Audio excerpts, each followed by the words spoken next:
Hi friends, welcome back to my channel. In today's video, I'm going to show you how to change the default SMS app on the Samsung Galaxy F06 5G. If you're new here, don't forget to subscribe and give this video a thumbs up. Now let's dive in. Step 1. First, unlock your phone and open the Settings application.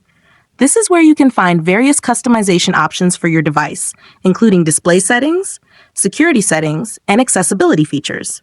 Step 2. Now, locate the search icon in the top right corner and tap on it. The search feature makes it much easier to find specific options without having to scroll through multiple menus manually. Step 3. In the search bar, type Choose Default Apps and wait for the results to appear. This will display the relevant options for adjusting your default app settings. Step 4. After performing the search, find Choose Default Apps and tap on it. Then, tap on the option again to access the settings. Step 5. Now locate the default SMS app option and tap on it. Step 6. For the last and most important step, choose the messaging app you want to set as your default SMS app. Your new selection will be applied instantly. If you found this tutorial helpful, don't forget to give it a thumbs up and subscribe to my channel for more great tips.